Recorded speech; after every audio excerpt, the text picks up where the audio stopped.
Welcome to this disease state presentation on lupus nephritis. My name is Anjay Rastogi. I'm a nephrologist based out of UCLA. My titles are on the slide, and today we'll be discussing the importance of active surveillance, early diagnosis, and successful treatment of lupus nephritis. Thank you very much for joining me. So with that a bit of background, some of the objectives that I hope to achieve in today's presentation. Number one is the importance of knowing lupus nephritis, the prevalence. The number two is early identification, and number three is appropriate treatment. And I'll be going over some of the recent guidelines that came out. For disclosures, I'm getting a consulting fees from Aurinia Pharmaceuticals to do this presentation. Now, before we get into the slide deck, just wanted to go over the lexicon used in this presentation. It's evolving, and as we move forward, we are trying to move away from using the word nephrology and renal and sticking with the term kidney. So that's one big change.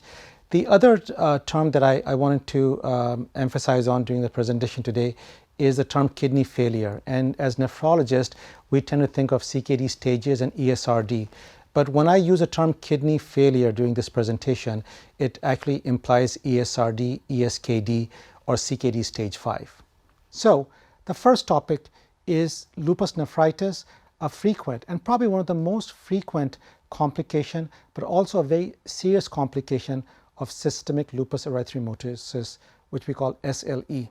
And lupus nephritis in patients with SLE leads to increased risk of kidney failure and early mortality. So it has a significant impact on outcomes. Now, when we look at SLE, SLE is a truly systemic disease, and the first word is actually systemic. And the inflammation affects different organs. And you can start from the top. You have the central nervous system that leads to cognitive issues, can lead to seizures and a lot of other problems. We have the lungs, pleurisy. We have blood with white counts and blood counts and everything being low. The heart involvement. We have musculoskeletal involvement.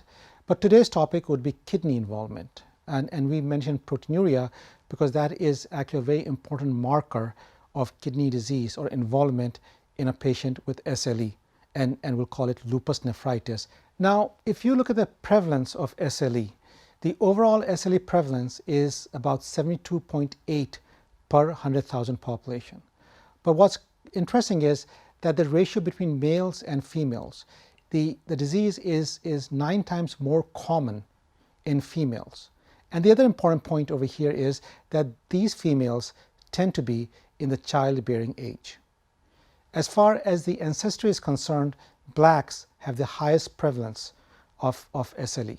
And we'll be going over the prevalence of lupus nephritis as well. Now, lupus nephritis affects up to 45% of patients with SLE in the US. So almost half of the patients that have SLE, you can expect them to have their kidneys involved.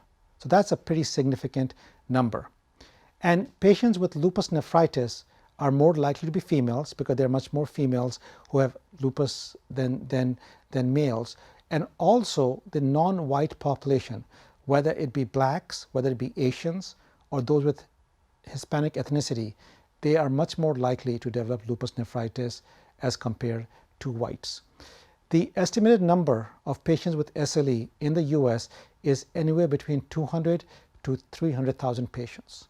And I already mentioned about half of these patients will have kidney involvement, lupus nephritis.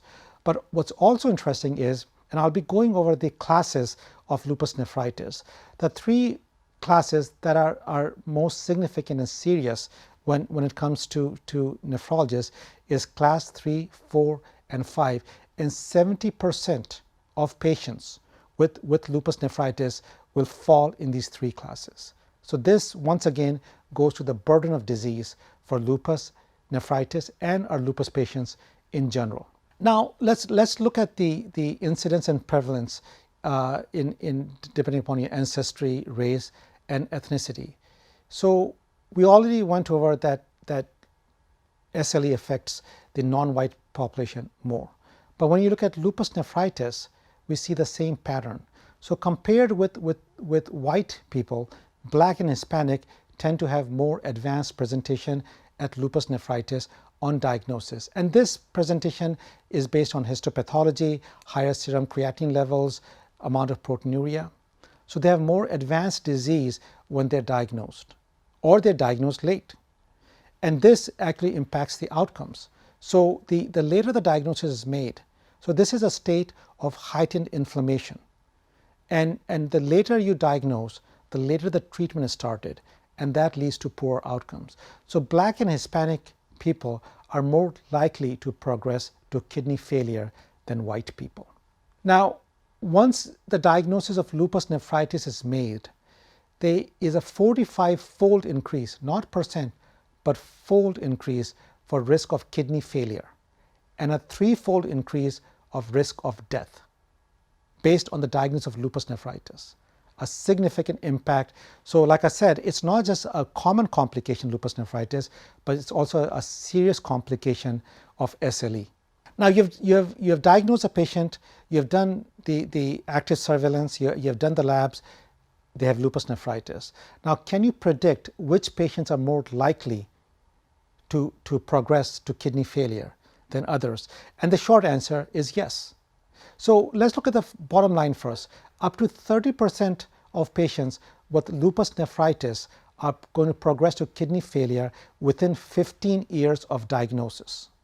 And these patients tend to be younger. So this is a significant impact on the outcomes. And is there anything that we can do to slow down or prevent this progression to happen? So what are some of the factors that will predict rapid progress? Number one is the ethnicity. We spoke about that already, Asians and Blacks and Hispanics.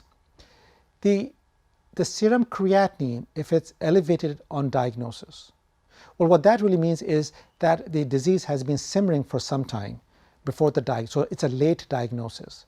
Nephrotic range proteinuria, another negative prognostic factor.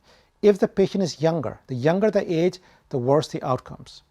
In the histopathology, if it's diffuse proliferative GN and tubular atrophy, we see it once again means that these patients are more likely to progress to kidney failure. The gender. Now, lupus nephritis and SLE is much more common in females, but if the males are affected, they have poor prognosis than females. Once the diagnosis of lupus nephritis is made, if we find the anti-Ro antibodies, another negative prognostic marker.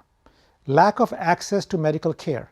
So lack of access means that the active surveillance is not there, the biopsy is not done on time, the treatment is not started on time, or they just lost a follow-up. So that also leads to poor outcomes. Now, if they have hypertension, diabetes, higher BMI, which are independent risk factors of kidney disease, the outcomes tend to be poor. Delayed kidney biopsy, once again going to the same theme, active surveillance, prompt biopsy, prompt treatment. And then if they have poor response to therapy. So I think it's very important to keep this slide in the back of your mind, because our goal is to early intervention and treatment, appropriate treatment actually, and that's also something important to understand. The most common cause of death in a kidney patient is cardiovascular disease. And this is exemplified even more by this subgroup of population with lupus nephritis, which increases the risk of cardiovascular events. Now, if you compare SLE patients with and without lupus nephritis, even in that group, the prevalence of the risk of MI is 8-fold higher if you have lupus nephritis as compared to SLE patients who don't have. And the risk of dying from cardiovascular disease is 4 times higher in patients who have lupus nephritis versus SLE patients who don't have lupus nephritis. And in this slide, we also have matched controls, which is the general population. So SLE has higher risk of both cardiovascular events and mortality as from the general population, but if they have lupus nephritis, it's magnified several fold. So that's actually quite important to keep in mind. The other important thing is utilization of health resources, which actually amounts to the financial cost to the system, to the society. And in this, from the Truvan Healthcare market scan system, they looked at the overall rate of hospitalization and the length of stay in SLE patients, lupus patients with and without lupus nephritis. And as you can see over here, the overall rate of hospitalization is twice as much if you have lupus nephritis.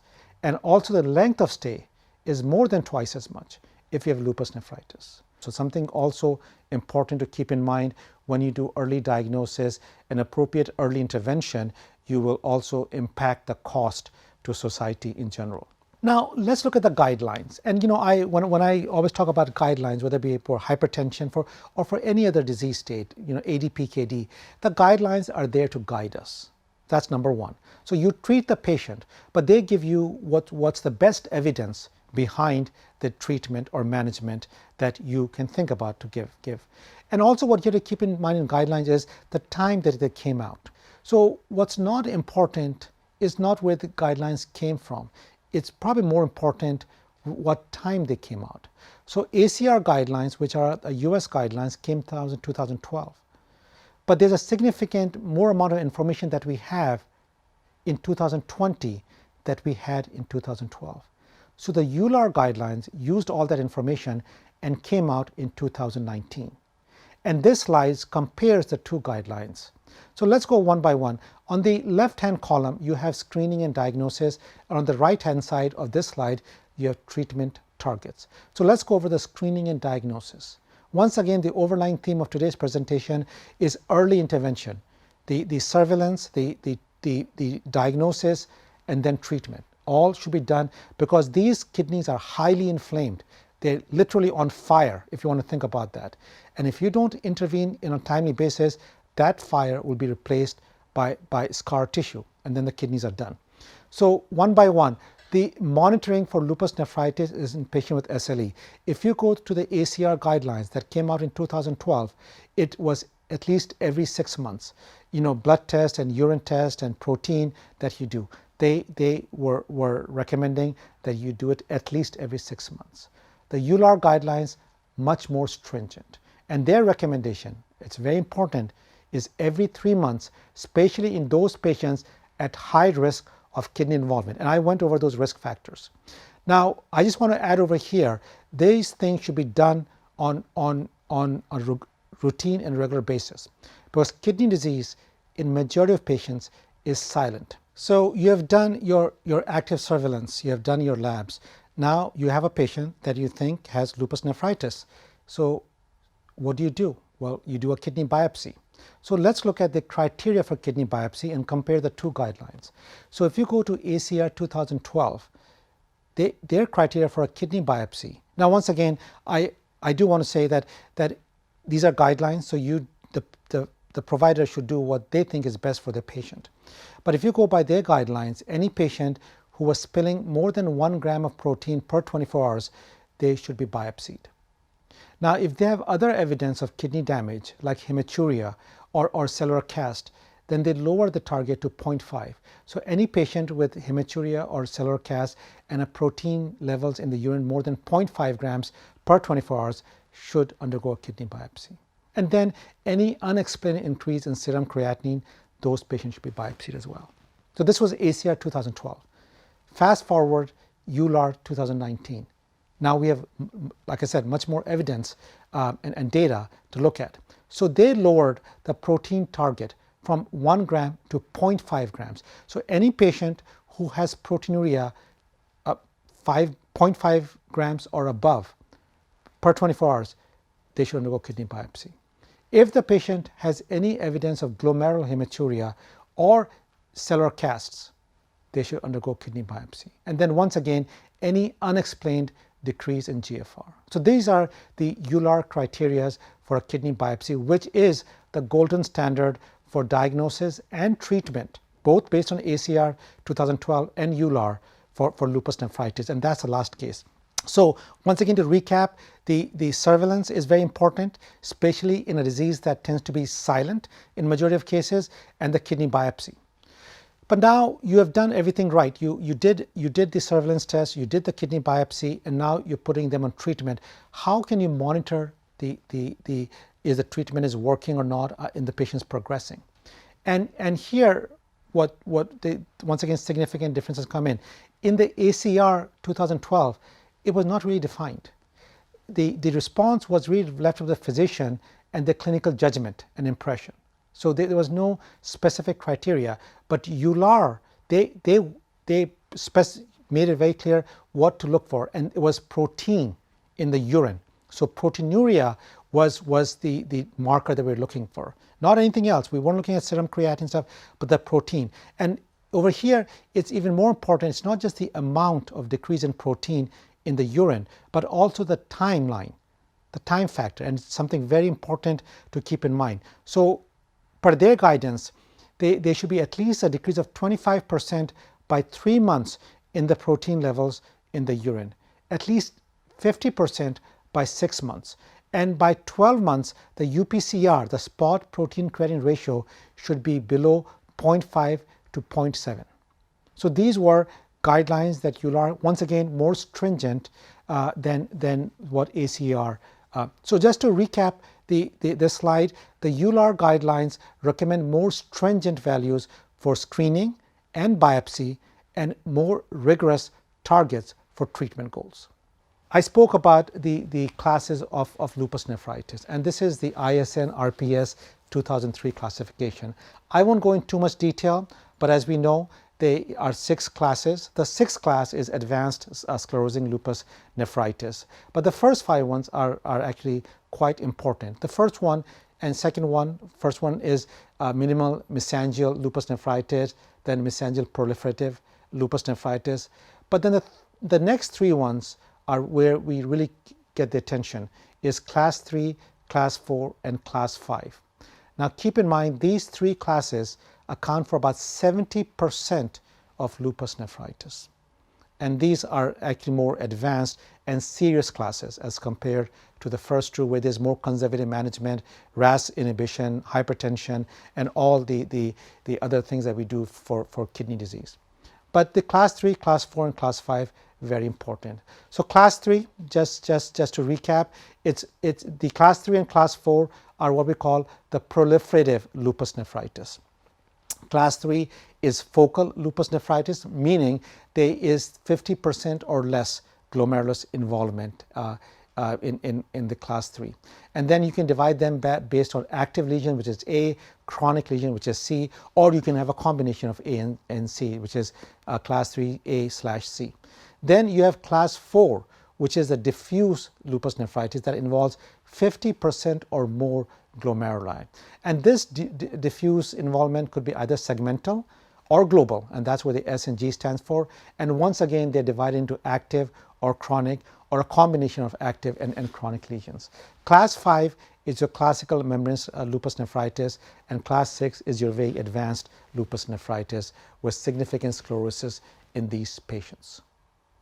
So the histopathology is important, and also the extent of kidney involvement is important when we look at our treatment options for these patients. These are some selected cases of lupus nephritis. I'm not going to go into too much detail. The one on the left hand side is your class 3. It's a methenamine silver staining. And as you can see over here, there is proliferations, there's endocapillary proliferation, there's also some early necrosis that you can see over here, some mesangial proliferation as well. The middle one is the class 4 lupus nephritis global, and you can see active and chronic lesions over here. There is severe endocapillary and extracapillary proliferation. There is necrosis, there's apoptosis. They can see the wire loop lesions over here. So this is quite significant. And the class 5 is your membranous with significant subepithelial deposits of immune complexes. This is our second section, and the focus for this section is early identification of lupus nephritis, active surveillance, and how are we doing, and what can we do. So this is very important because the more delay that we have, the lesser chances of kidney function recovery. So just going back to our EULAR guidelines. So the active surveillance of lupus nephritis, prompt kidney biopsy, and prompt treatment once the kidney biopsy results are back are critical. So first is, if you look at the EULAR guidelines, so the focus is on active preventive surveillance of lupus nephritis. So as I mentioned, SLE, almost 50% of patients with SLE will have lupus nephritis. So it's very important to monitor them on a continuous basis. And we went over in those guidelines. And when needed, do a prompt kidney biopsy. And the key word is prompt, because that prompt kidney biopsy with prompt results will lead to prompt intervention. And timing is everything, and we know that, and I'll be going over some, that this is, the lupus nephritis is significant inflammation in the kidneys. And if we don't intervene on time, that inflammation is replaced by fibrosis. And if once there's fibrosis, we're done. So the key word is there's very active monitoring and then prompt biopsy and management. So patients with SLE and high risk of kidney involvement, so we went over the risk factors, should be routinely monitored at least every 3 months. And the key word is at least. So I think that's very important. Now, based on your testing, if you are suspecting lupus nephritis, then the patient should be referred for kidney biopsy upon evidence. Now, this is, number one is kidney biopsy, but don't forget the pathology section. So you really have to coordinate that you get the biopsy results as soon as possible after the biopsy is done. And we went over the glomerular hematuria, and these are some of the indications to do the biopsies. Persistent proteinuria above 0.5 grams. This is important. So it's not 1 gram, it's 0.5 grams. And I think this is one of the key take-home messages from today's presentation. And once again, any unexplained decrease in GFR. And kidney biopsy is the golden standard for confirming a diagnosis of lupus nephritis, and more importantly, of guiding the treatment. So the treatment that you have for lupus nephritis should be based on the kidney biopsy that you did. Now, this is an important slide, and what this slide is showing, on the y-axis you have GFR, on the x-axis you have age of the patient. And if you look at the top line, that shows the gradual podocyte loss with age. As you age, there's a decline in kidney function.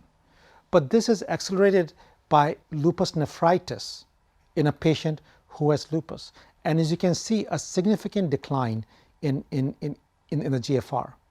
Now, here I think it's very important that early diagnosis, the earlier you diagnose this patient, the earlier you treat the patient based on a kidney biopsy, the lesser loss or the steeper decline that we see, the lesser we will have of that. Now, if you don't treat the patient, the lines will continue down, and that's the again darker line, and these patients will end up on dialysis or will needing a transplant pretty soon. But if you institute the treatment on a timely basis, then you stop the progression and you go back, and once again you just have the age-related decline in kidney function. So important point, and the other thing is repeated episodes of lupus nephritis. So you have the first episode, you take care of it, but if the second one comes in, the cycle starts again.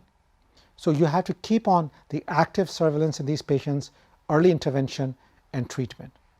Critical things in the management of patients with lupus nephritis.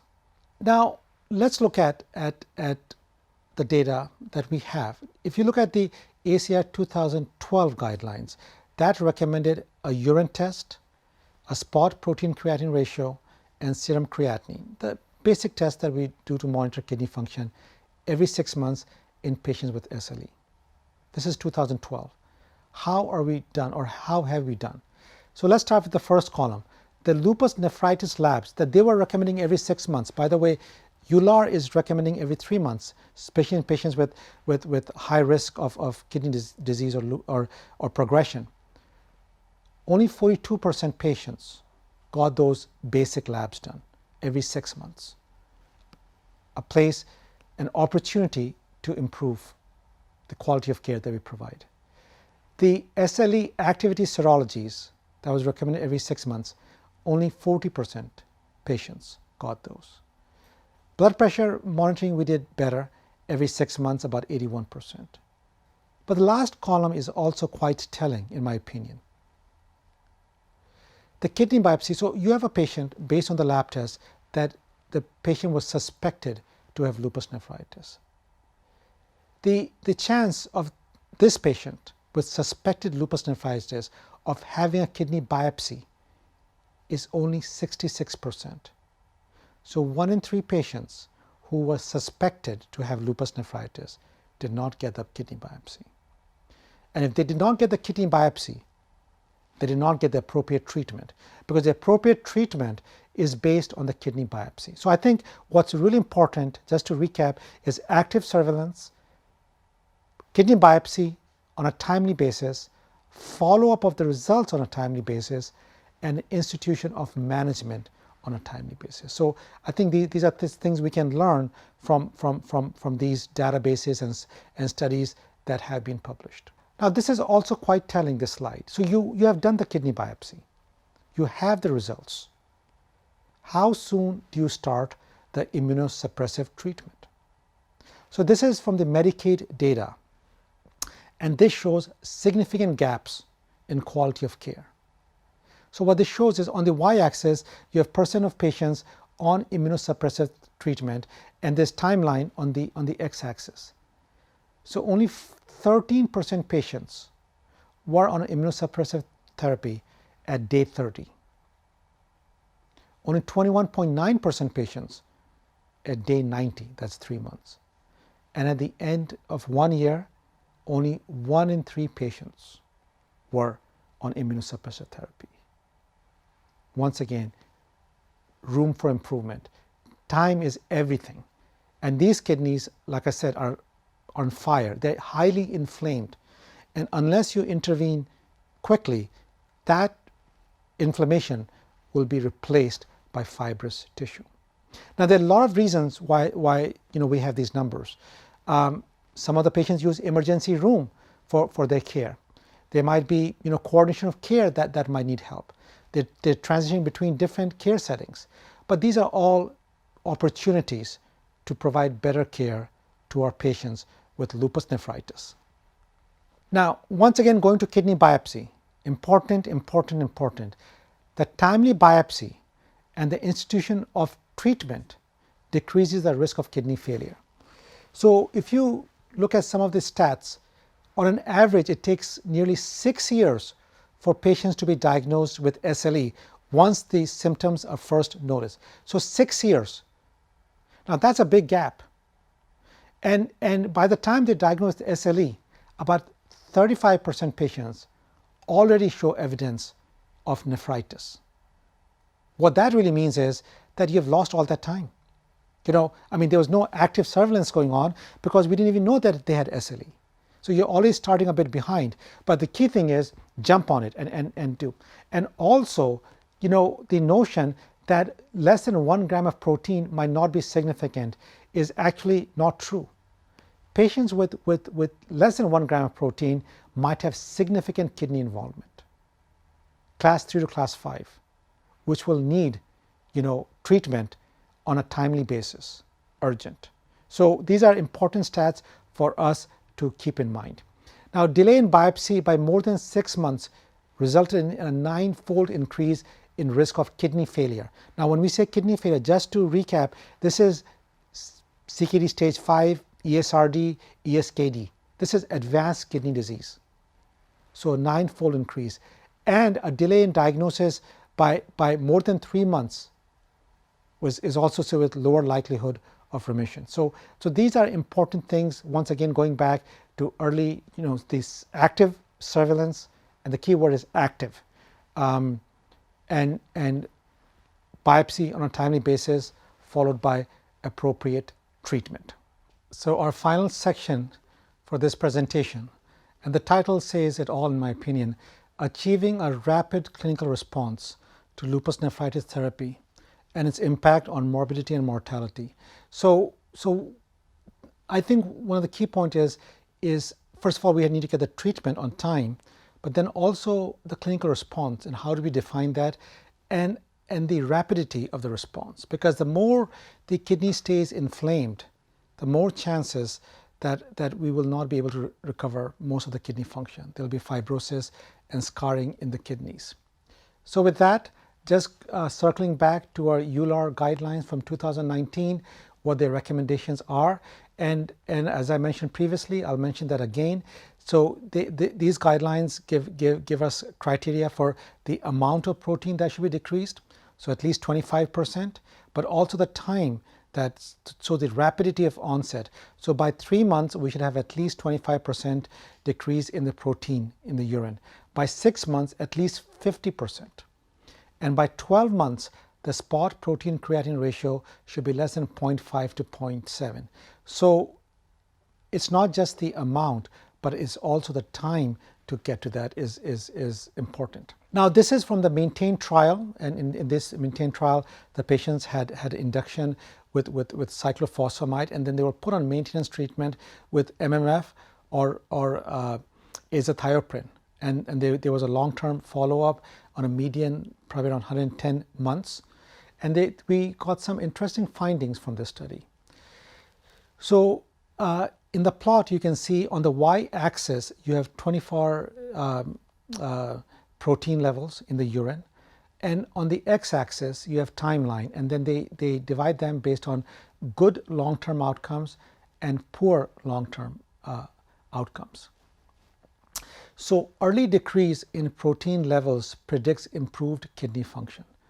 And I think this is something very important to keep in mind, that we get on treatment soon and then look at the response rate. So, and the other important point that came out from this study was the patient baseline data did not predict long-term kidney function outcomes. And that's evident from this plot as well. And the other important thing was that proteinuria decrease alone was sufficient as a marker of good long-term kidney function outcomes. Inclusion of serum creatinine and urine analysis did not increase the positive predictive value. So protein by itself is the target that we follow. And over here, as you can see, between baseline, month 3, month 6, and month 12, the sooner the levels dropped, the better long-term outcomes these patients had. Now, besides the rapid onset and also the decrease, is the clinical response. And normally the clinical response is divided into 3. The complete response, the no response, and then the partial response in between. And that's based on factors like serum creatinine levels and protein in the urine. But let's look at this study in which they were looking at patient survival and kidney survival. The patients who had a complete response, that's a top line in the light green/yellow, the patient survival 10 years was 95%, as compared to only 41% with the non-responders. Now, if you look at the kidney survival in these patients, the patients who had a complete response, there was a 94% kidney survival, as only 19% in the non-responders. So the robustness of the response, whether it be a complete response, partial response, or no response, impacts the outcomes long-term as well, both the kidney survival and the patient survival. So with that, let's see how we are doing. So this is the standard of care first-line therapies. On the left-hand side, you have MMF, induction response at 24 weeks. On the right side, you have intravenous cyclophosphamide induction responses at 24 weeks. And the numbers speak for themselves. In the MMF, only 8.6% patients had complete response, as opposed to in the IV cyclophosphamide in only 8.1%. But what's more important is the number of patients who had no response. So about 43.8% patients in the MMF versus 47% in the IV cyclophosphamide. And these are standard of care treatments, first-line therapies. And this is where we see the unmet need, that we need better first-line treatments for our patients. So the current first-line therapies are not doing a job that we would want them to do. And the data speaks for itself. So we want newer therapies which are both safe and effective. But how have we done? Well, not so good. If you look at last 3 decades, the failed investigational agents, and they're all listed over here. Some of them failed in phase 2, some of them failed in phase 3, some of them terminated, whether it be safety, whether it be efficacy. So it's not because of lack of try. We have tried, but we haven't met, because the bar is set pretty high for safety and efficacy. So that's quite disappointing. But at the same time, there is hope.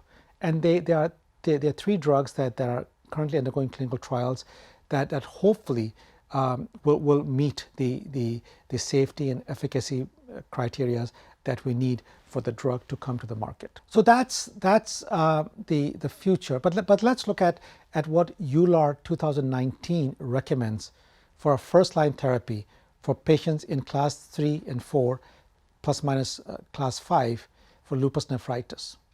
So let's go one by one because I think it's important as providers. So the first point is MMF, mycophenolate, in the dose of 2 to 3 grams per day, or low dose IV cyclophosphamide. And the low dose is defined as 500 milligrams every 2 weeks for a total of 6 doses. And these 2 are in combination with glucocorticoids, is a first line therapy. So that's what they.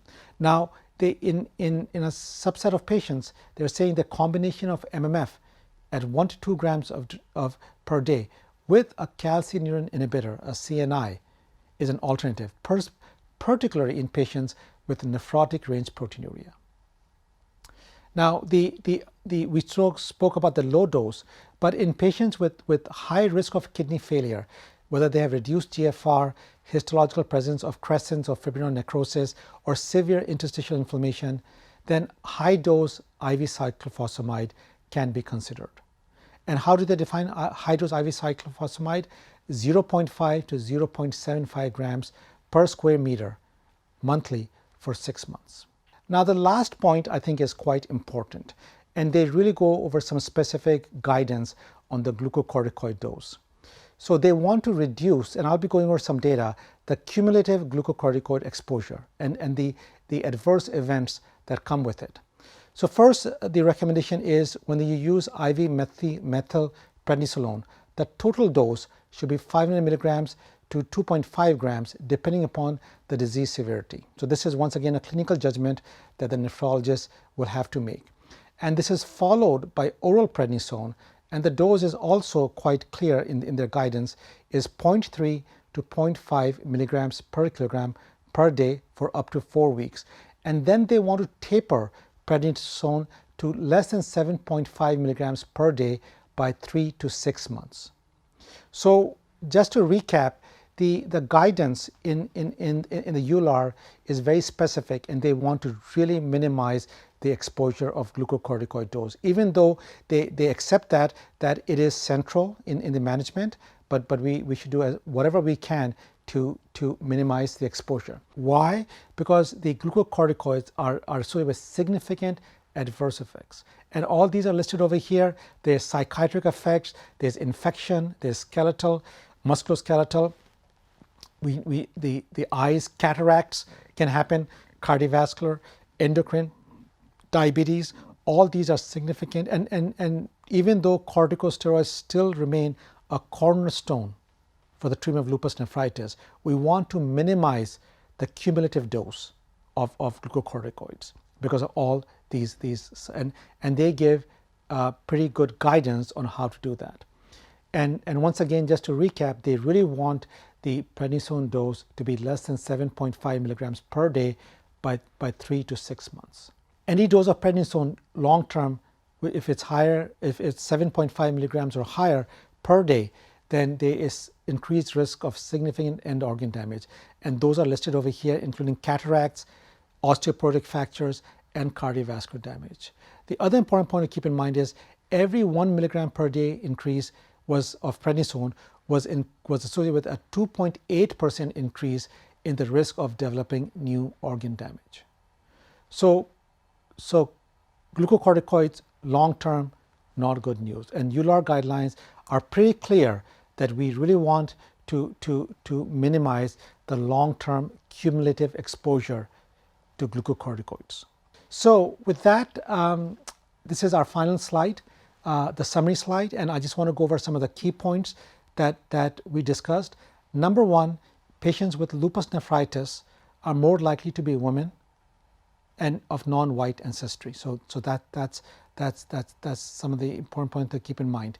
The lupus nephritis increases the risk of kidney failure, which, as I said, is advanced kidney disease, which you want to cause stage 5, ESRD, ESKD. By the old lingo, now we have the new nomenclature that we discussed. It also increases the risk of mortality. Prompt diagnosis and treatment is important if you want to improve outcomes. And active surveillance and prompt biopsy are essential for timely identification and instituting the right treatment. The treatment is based on the kidney biopsy. So active surveillance for a disease that's silent is something that is a bit more complicated but can be done, and patient education is very critical. Now, when you look at the treatment targets, the protein is a key target, and it's not just the amount of protein that's decreased, but also the timeline. And we went over that 3 months, 6 months, and 12 months. That's very important. And last but not the least, the latest guidelines from EULAR that came out in 2019 recommend a combination of MMF with a CNI as an alternative first-line option. So this is actually important as a first-line option. And also they go over in quite a bit of detail in the glucocorticoid exposure that these patients should have. So with that, I want to thank everybody for attending this presentation. I really hope you found it useful, and thank you once again.